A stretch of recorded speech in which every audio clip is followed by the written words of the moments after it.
다음 발표자이신 이현우 대표님 단상 위로 올라와 주시면 감사하겠습니다. 네, 이현우 크로스앵글 대표께서는 최근 가장 주목을 받고 있는 웹 3.0 생태계 진영 간의 치열한 경쟁을 주제로 말씀 전해주시겠는데요.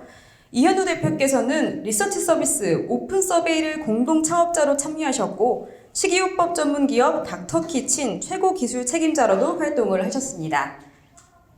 네, 안녕하세요. 쟁글이라는 서비스를 운영하고 있는 크로스앵글의 공동대표를 맡고 있는 이현우라고 합니다. 저희 쟁글은 그 크립토 쪽에 그 크립토 산업 내에서 공시 서비스로 출발을 해서 평가로 또 많이 알아주시는 분들이 계신 것 같은데요.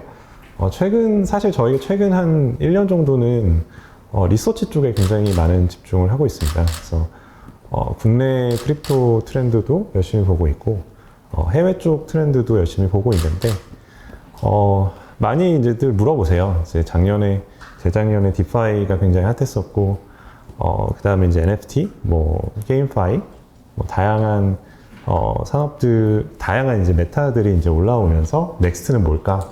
그래서 물어보시는데 근데 제가 요즘에 이제 많은 그 업계 관계자분들을 만나면서 떠오르는 가장 주요한 키워드가 바로 이 웹 3.0과 이 생태계라는 키워드가 아닌가 생각이 들어서 오늘 한번 그 웹 3.0 생태계 진영 간의 치열한 경쟁이라는 주제로 자료를 한번 준비를 해봤고요.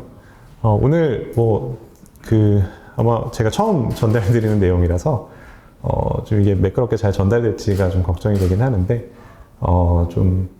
다소 좀 매끄럽지 못하더라도 양해 부탁드립니다. 웹 3.0 이코노미의 정의부터 한번 출발을 해 보겠습니다. 웹 1.0은 쉽게 얘기해서 유저가 일방적으로 컨텐츠와 데이터를 소비하는 그런 경제이고요. 그리고 한 10년 전부터 웹 2.0이라는 키워드가 등장을 했었는데 이 웹 2.0은 유저가 데이터와 컨텐츠를 소비도 하지만 우리가 페이스북이나 유튜브나 아니면 인스타그램 같은 SNS에서 직접 콘텐츠를 이제 생산도 하는 그런 경제를 웹 2.0이라고 합니다. 여전히 그 유저들이 콘텐츠와 데이터를 생산을 하지만 여전히 웹 2.0 경제학 내에서는 기업들이 그 플랫폼과 데이터를 소유하고 또 그 정책을 통제를 하는 그런 한계점들이 있습니다. 그래서 최근에 이제 블록체인이라고 하는 새로운 기술 인프라를 기반으로 해서 웹 3.0이라는 새로운 이제 경제 개념이 등장한 배경이 되었다 이렇게 볼 수 있을 것 같습니다. 기존의 웹 2.0 경제에서는 크게 봐서 4개의 주체로 한번 나눠볼 수 있을 것 같습니다. 기본적으로 유저들이 있을 것 같고요. 그리고 그 플랫폼을 운영하고 있는 운영하고 있는 빌더라고 하는 그 회사, 그리고 그 회사의 주주인 그 인베스터가 있고요. 그리고 그 컨텐츠와 데이터를 생산하는 또 크리에이터라고 하는 축이 또 하나 더 있습니다. 근데 기존의 웹 2.0 경제학 내에서는 이 전체 생태계에서 창출되는 가치에 대한 보상이 그리고 그 플랫폼을 운영하는 그 정책에 대한 의사결정권이 이 회사와 그 회사를 소유하고 있는 주주들에게 굉장히 집중되어 있었다.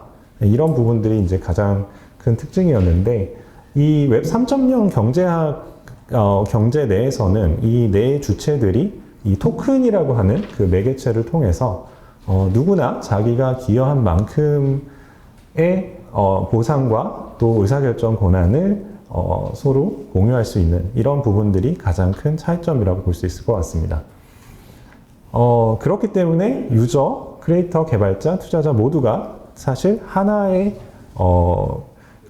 모두가 이해관계가 서로 일치가 되어서 그 생태계 네트워크의 가치를 높이기 위해서 서로 합심해서 꾸준하게 노력할 수 있다. 이 부분이 어떻게 보면 가장 핵심이지 않을까 싶습니다. 저희가 이제 지지난주죠? 지지난주에 국내에서 한번 저희도 나름 컨퍼런스를 열었었는데요. 그때 이제 웹 3.0 경제에 진입하시고자 하는 기업 관계자분들도 모셨고요. 그리고 이 글로벌 그 무대에서 웹 3.0 이코노미를 직접 만들어 가시는 그런 이제 분들도 모셔서 서로 이제 교류회장을 한번 만들어 봤습니다. 그때 이제 컨퍼런스에서 발표한 내용인데요. 이 야시우님은 저희 크립토 업계 내에서는 굉장히 좀 리스펙트 받는 그런 리더이시기도 하고, 또 특히 이제 게임파이 쪽에서는 좀 구루에 가까운 그런 이제 지위를 갖고 계신 분입니다. 그래서 그분이 이제 얘기를 하신 내용 중에서 이제 이 발췌한 부분인데, 게임의 어떤 지도 같죠? 기도 같은데, 거기에 이제 영주처럼 이제 구글도 있고, 애플도 있고, 마이크로소프트도 있고, 페이스북도 있습니다. 그래서 제목은 이제 데이터 전쟁. 그래서 우리가 이제 평소에 무료로 이렇게 무심코 사용하는 여러 가지 이제 서비스들을 통해서 데이터가 이러한 이제 거대 IT 기업들 데이터베이스에 차곡차곡 쌓이게 되고, 그러한 데이터베이스가 또 진입장벽으로 작용을 해서 이제 우리는 이러한 이제 그 거대 IT 기업의 가점하고 있는 플랫폼 경제학 내에서 좀 락킹이 되어버릴 수밖에 없는 이런 세상에 대해서 한번 자각하게 만들어 주셨던 것 같고, 이게 그때 말씀하셨던 게, 이게 평상시에는 뭐 사실 무료로 이런 서비스들을 편하게 사용할 때는 아무런 문제가 없지만, 이런 거대 IT 기업들의 이해관계와 배치되는 어떤 시도들을 할 때 분명히 문제가 생길 것이다, 이렇게 얘기를 했었는데, 뭐 두고두고 한번 생각해 보니까 굉장히 좀 공감되는 그런 내용이었던 것 같습니다. 여기 왼편에는요, 제가 그 크립토 올해 이제 크립토 서비스들을 여러 개 써보면서 가장 좀 열심히 썼던 스테픈이라고 하는 그런 앱의 이제 빈 화면입니다. 그래서 스테픈은 뭐 여기 계신 분들 아마 뭐 대부분 아실 것 같긴 한데, 한국에서는 이제 캐시워크라고 하는 앱이 있습니다. 그래서 걷는 거리에 따라서 이제 보상을 뭐 현금으로 주는 앱이 이제 캐시워크고, 스테프는 이거 그 비슷한 이제 컨셉으로 크립토 스페이스 내에서 걸으면 그냥 이제 코인을 주는 건 아니고, 내가 신발을 NFT로 사서 그 신발을 장착한 개수에 비례해서 내가 걸으면 걸을수록 코인으로 리워드를 주는 그런 서비스였습니다. 그래서 제 주변 친구들이랑도 굉장히 재밌게 이 앱을 서로 다오도 만들어가지고 같이 공동 투자도 하고 그러면서 재밌게 했었던 기억이 있는데, 어느 날 제가 이제 이 빈 화면을 준비한 이유는 어느 날 이제 앱 업데이트가 되고 나서 그 앱 안에 있는 마켓플레이스가 사라졌더라고요. 그래서 이 마켓플레이스가 사실 그 NFT의 가격을 보여주는 역할도 하고, 그런 이제 그 신발이라고 하는 NFT를 자유롭게 사고 파는 것들이 되게 중요한 이제 요소였는데, 그게 이제 하루아침에 사라져서 왜 사라졌나 이렇게 봤더니 애플이 이제 정책적으로 앱 안에서 인앱 결제를 했을 때는 수수료를 30%를 가져갑니다. 그런데 이제 코인으로 이제 웹3 경제학 내에서 코인으로 아이템을 거래하는 그 부분을 이제 받아들이지 못하겠다. 그래서 마켓플레이스를 내리지 않으면 앱을 더 이상 배포할 수 없다. 이렇게 정책적으로 막아놔서 이 앱이 갖고 있는 여러 가지 매력이 굉장히 좀 반감된 이런 좀 대표적인 사례가 아닐까 생각이 들고요.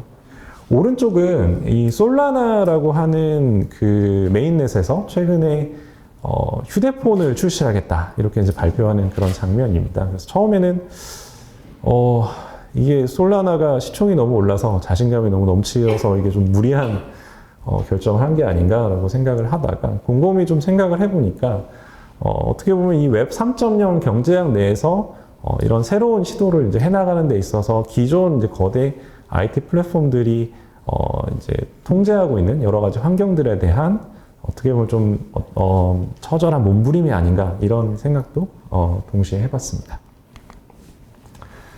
주제를 조금만 전환을 해서요. 최근에 이제 업계에서 이 비트코인 도미넌스가 뭐 SNS에서 화제가 되고 있습니다. 이 비트코인 도미넌스는 쉽게 얘기해서 전체 크립토 시장 내에서 비트코인 시총이 차지하는 비용이 얼마나 될 것인가에 대한 지표입니다. 보통은 이제 시장이 좋을 때 이 비트코인 도미넌스가 떨어지고요. 시장이 나쁠 때 이 비트코인 도미넌스 지표가 올라갑니다. 왜 그러냐면 시장이 좋을 때는 이제 소위 말하는 비트코인이 아닌 알트코인 시장에 대한 신뢰가 높아지기 때문에 기대치가 높아지기 때문에 다른 시총이 올라가서 이제 비트코인 시총 비중이 낮아지고 요즘처럼 사실 그 시장이 이제 얼어붙을 때는 사실 비트코인 그 도미넌스가 지표 올라가는 게 맞는데 이번 사이클에는 신기하게도 이 비트코인 도미넌스가 좀 떨어졌습니다. 그래서 왜 그럴까 생각을 해보고 주변에도 좀 의견들을 구해보니까 사실 지난번 사이클의 이제 하락장에서는 2018년도 그때는 사람들이 이 크립토가 과연 이게 지속 가능할까? 이런 질문들을 많이 하셨던 것 같아요. 의심들도 많았고 그래서 크립토 안에서 결국 마지막에 믿을 수 있는 건 비트코인밖에 없다. 이런 이제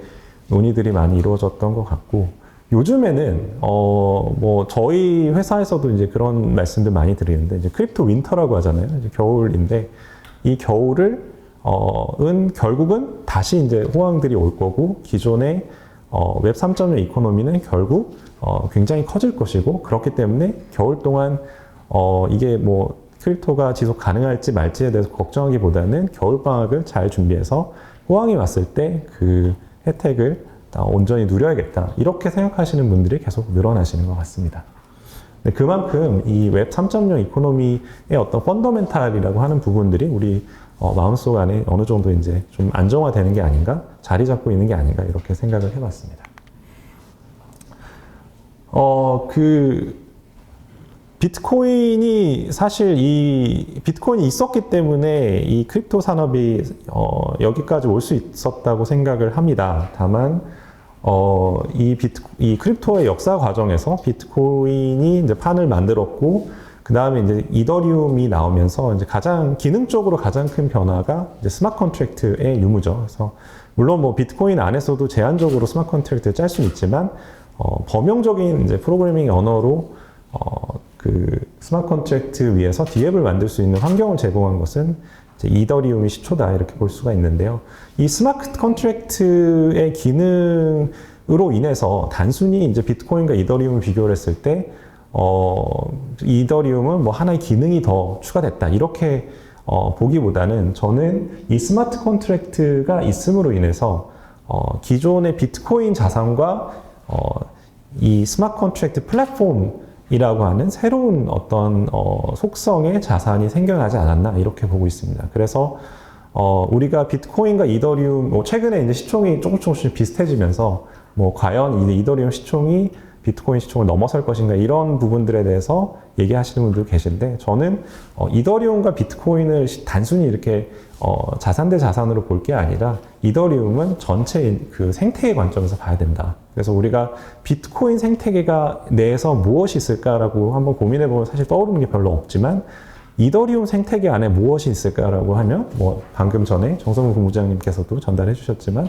디파이라고 하는 거대한 생태계도 있고요. NFT 관련된 또 생태계들도 있고요.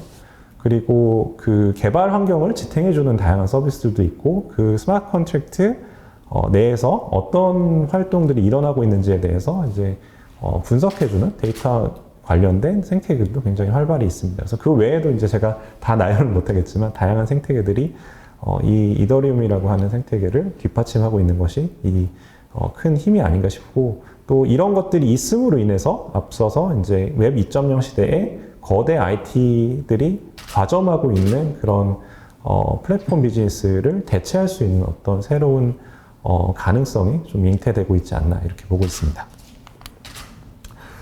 이더리움이 굉장히 훌륭합니다. 다만 이더리움 생태계 메인넷 기술도 어느 정도 한계를 갖고 있습니다. 그렇기 때문에 이제 뭐 지금 한 이틀 남았네요. 이제 머지와 같은 이벤트를 통해서 다양한 기술적인 혁신들을 또 도모하고 있습니다.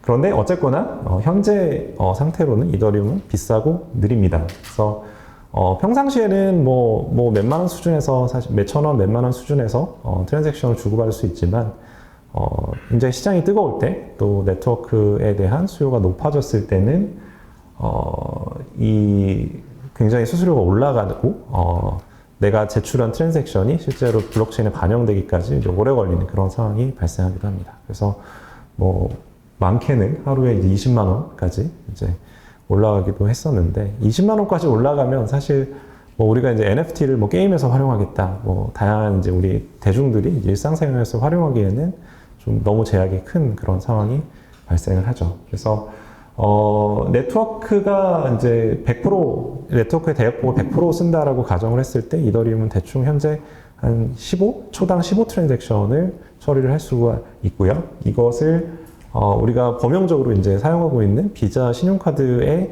24,000 트랜잭션, 초당 24,000개로 비교를 한다면 아직 이제 기존의 플랫폼 비즈니스를 다 수용하기에는 좀 부족한 그런 상황이 아닐까 싶습니다. 그렇기 때문에 이러한 이더리움의 어떤 기술적인 한계를 또 새로운 기회로 삼아서 다양한 생태계들이 최근에 등장을 했습니다. 뭐 솔라나도 굉장히 잘하고 있고요. 바이낸스 스마트체인, 폴리곤, 아발란치, 그 다음에 뭐 리어 프로토콜 같은 것들이 아마 대표적인 사례일 것 같습니다. 이런 메인넷들은 사실 서로 뭐 협력도 하지만 기본적으로는 경쟁 관계에 있습니다. 그래서 기본적으로는 이더리움의 기술적인 한계를 극복하기 위해서 등장했기 때문에 기술 경쟁입니다. 그래서 다양한 기술적인 지표를 놓고 서로 경쟁을 하고 있고요. 대표적인 게 뭐 아까 언급드렸던 TPS. 그래서 요즘에 뭐 빠른 뭐 솔라나 같은 것들은 초당 65,000까지 속도가 나오고 있고, 이거는 아까 제가 언급드린 비자보다도 3배 가까이 많은 수치입니다. 그리고 트랜잭션 수수료도 뭐 물론 너무 무조건 낮다고 좋은 건 아니지만 이제 최대한 낮춰보려고 범용적인 대중적인 수요를 감당하기 위해서 노력을 하고 있고요. 또 이제 내가 네트워크 지연 시간이라고 해서 내가 트랜잭션을 제출했을 때 이게 블록체인에 얼마나 지연 시간을 가지고 반영이 될 것인가, 그리고 합의 알고리즘. 네, 요즘에 또 ESG가 굉장히 화두가 되고 있기 때문에 비트코인처럼 이제 컴퓨테이션 자원을 기반으로 합의 알고리즘을 구현하는 것들은 점점 이제 비중이 낮아지고 있습니다. 그리고 또 굉장히 중요한 부분 중에 하나가 이제 개발자들을 위한 개발 지원 언어. 이 부분도 이런 메인넷 진영 입장에서 개발자들을 확보하는 것들이 굉장히 큰 과제이기 때문에 점점 더 중요해지는 그런 상황이지 않나 이렇게 싶습니다. 다만 이게 이런 기술 경쟁으로만 정의하기에는 기술도 뭐 무조건 빠르고 싼 트랜잭션을 구현한다고 해서 이게 능사가 아닙니다. 왜냐하면 빠르면 또 그거에 대한 또 반대급부도 있기 때문이죠. 그래서 뭐 솔라나 같은 경우는 뭐 몇만에 해당하는 TPS를 달성하고 있지만 그만큼 또 그 노드들 간의 동기화하는 그 챌린지를 갖고 있기, 기술적인 이제 과제 챌린지를 직면하고 있기 때문에 종종 네트워크가 멈추기도 하고요. 그리고 트랜잭션 비용을 너무 낮춰놓으면 이 메인넷 위에서 또 다양한 인센티브를 벌 수 있는 기회들이 있기 때문에 그런 부분들을 활용을 해서 그런 부분들을 활용을 해서 뭐 소위 말하는 스팸성 트랜잭션 비중이 높아지기도 합니다. 그렇게 되면 이제 네트워크 입장에서는 뭐 실제로 유저들의 수요를 감당하기보다는 이런 스팸성 트랜잭션을 처리하는데 또 불필요한 리소스를 낭비하는 그런 측면이 있을 것 같습니다. 이런 기술적인 경쟁을 넘어서 또 이 기술적인 경쟁은 사실 어느 정도 수준이 넘어가면 이 생태계 참여자들 입장에서는 뭐 비슷하게 느껴질 수도 있을 것 같아요. 다만 이 생태계 참여자들 입장에서 또 유저들 입장에서 사실 중요한 거는 단순히 그 메인넷 하나만 보는 것이 아니라 그 메인넷을 지탱하고 있는 다양한 이제 생태계 플레이어들이 누가 있는지를 보게 됩니다. 그래서 제가 이제 뭐 굉장히 많은 키워드들을 나열을 했었는데 뭐 그 네트워크의 보안성을 책임지고 있는 밸리데이터도 있을 것 같고요. 지갑 서비스도 굉장히 중요할 것 같고 뭐 브릿지, 뭐 오라클, 익스플로러 뭐 다양한 것들이 굉장히 중요할 것 같은데 오늘 시간 관계상 3가지만 간단히 짚어보겠습니다. 그래서 밸리데이터는 이제 보안 측면에서 굉장히 중요합니다. 그 네트워크의 블록을 생성하는 그런 책임을 맡고 있는 주체들이고요. 이게 POS로 넘어오면서 기존의 POW 시절에는 어차피 이제 채굴자들 숫자가 굉장히 많으니까 문제가 안 됐었는데 속도를 높이는 과정에서 이제 POS로 넘어가는 과정에서 이런 노드들에 대해서 신경을 잘 쓰고 있는 메인넷들도 있지만 종종 이제 주목을 받고 있는 메인넷들도 이런 부분 신경을 안 썼다가 보안 사고가 발생하기도 합니다. 그래서 재작년부터 엑시 인피니티가 굉장히 시장에서 주목을 많이 받아서 이더리움 생태계 안에서 시총도 많이 오르고 이제 자체적인 메인넷들을 출시를 했는데 이제 밸리데이터 수를 9개밖에 안 둔 거죠. 그리고 이제 그러다가 이제 사고가 터져서 한번 조사를 해보니까 막상 그 9개 중에서 5개 그 밸리데이터들을 한 사람이 이제 개인 키를 가지고 운영을 했었던 그런 사례도 있었고 부랴부랴 이제 이걸 숫자를 17로 17개로 늘렸지만 시장에서 이제 그 훼손된 그 신뢰를 회복하기에는 아직 좀 시간이 필요한 그런 상황으로 이제 보입니다. 그리고 개발 환경 굉장히 중요합니다. 제가 이제 이더리움을 보면서 느끼는 것들이 개발자들을 위한 여러 가지 이제 툴들이 요소에서 굉장히 잘 구축되어 있다라는 생각이 드는데요. 기본적으로 스마트 컨트랙트를 배울 때 사람들이 가장 먼저 떠올리는 언어라는 솔리디티를 갖고 있고 또 이런 솔리디티를 배우기 위한 이제 여러 가지 크립토 좀비라든지 다양한 서비스들도 그 파운데이션 자체적으로 운영하는 것들이 아니라 서드 파티 이제 생태계 플레이어들을 잘 구축하고 있구나 이런 생각들을 하고 있습니다. 그리고 이제 사람들이 이제 많이 주목을 못 받고 있지만 의외로 이 온체인 데이터에 기반한 익스플로러라든지 아니면은 이 애널리틱스 서비스가 굉장히 중요합니다. 왜냐하면 이 사실 메인넷들을 운영하시는 분들이랑 얘기를 나눠보면 가장 큰 고민 중에 하나가 이 파운데이션에서 그 가려고 하는 그런 방향, 특히 이제 프로토콜 업데이트부터 시작해서 다양한 이제 그 메인넷들의 이니셔티브들이 생태계 참여자들 또 유저들한테 그게 전달이 안 되고 유저들은 전혀 다른 곳을 바라보고 있고 왜 아무 일도 안 하냐라고 계속 비난하는 그런 상황들에 대해서 굉장히 고민을 많이 하십니다. 근데 이더리움을 예를 들어서 보면 이제 다양한 물론 이제 파운데이션도 굉장히 열심히 일하고 그 프로토콜 업데이트도 굉장히 이제 긍정적으로 잘 일어나고 있는데 그런 부분들을 사람들은 이제 메인넷 안에서 그 프로토콜 업데이트가 뭐가 어떻게 되는지 잘 모르잖아요. 근데 그런 것들을 이데스케인이라고 하는 그 서비스가 요소 디테일을 잘 잡아서 전달하는 그런 이제 부분들이 또 이더리움 생태계의 힘이지 않을까 싶고 또 생태계 안에서 잘하고 있는 부분들도 있고 못하고 있는 부분도 있을 것 같은데 그런 부분들을 정확하게 이제 짚어주고 잘하는 부분은 더 잘하게 이제 못하는 부분들을 어떻게 보완할 수 있을까를 고민하게 만들어주는 부분들이 바로 이 온체인 데이터가 아닌가 싶어서 점점 앞으로 내년 이 생태계의 이제 어둠션이 사람들의 어떤 투자 지표로서도 또 이 생태계에 내가 참여할지 여부를 결정하는 어떤 기준으로 활용되기 시작하면 더 중요해지지 않을까 이렇게 보고 있습니다.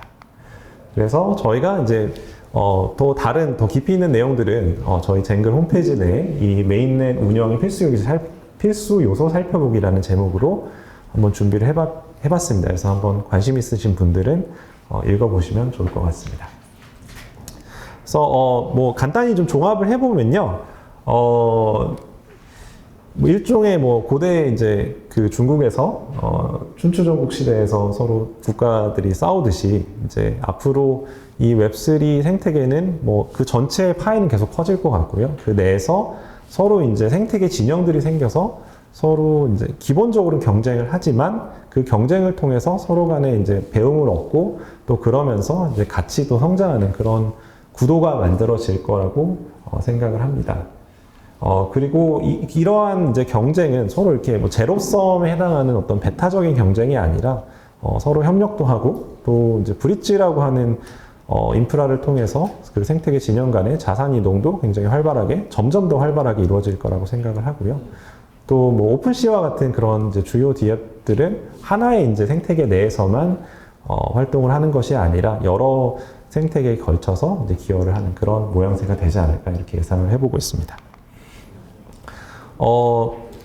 이렇게 이제 글로벌 환경은 변하고 있고 점점 더 경쟁이 치열해지고 있는데 제가 국내의 크립토 환경을 봤을 때는 이런 부분들이 좀 덜 반영되지 않나 이런 생각들을 해봤습니다. 그래서 국내에도 사실 메인넷을 운영하고 있는 프로젝트들도 있고 또 DApp을 운영하시는 서비스들도 있는데 대체로 보면은 좀 어떤 생태계가 이렇게 막 만들어지고 커진다는 느낌보다는 좀 각계격파로 움직이시는 경우들이 많지 않나 싶고 D앱 같은 경우도 사실 이런 경쟁 구도를 잘 이해하고 각 D 생태계 내에서 어떤 곳이 좀 비어 있고 어떤 곳이 좀 경쟁이 덜 치열하지만 그 생태계에서 필요로 하는 영역인지를 한번 잘 고민해 본다면 좋은 팀을 가지고 더 많은 사업적인 성과를 낼 수 있는 여지가 있는데 그런 부분들에 대해서 국내에서는 조금 더 많이 주목을 기울일 필요가 있지 않을까 이렇게 생각을 해봤습니다.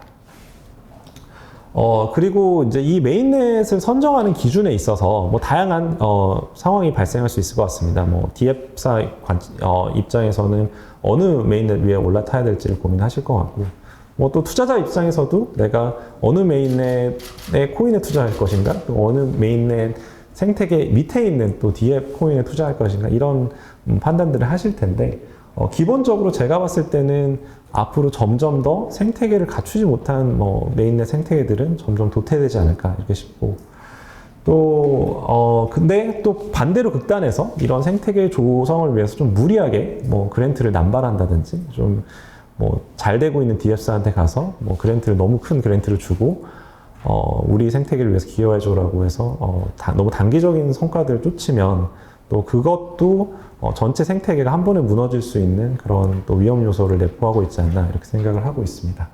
그래서 그랜트를 남발하는 메인넷보다는 어떤 좀 지속 가능한 곳에 자원을 투자하는 그런 생태계를 한번 골라보시는 게 어떨까 싶습니다. 그래서 밑에 제가 이더리움 파운데이션의 그 홈페이지를 잠깐 캡처를 했었는데요. 지금 보시면은 점점 더 그 투자라는 규모는 늘고 있습니다.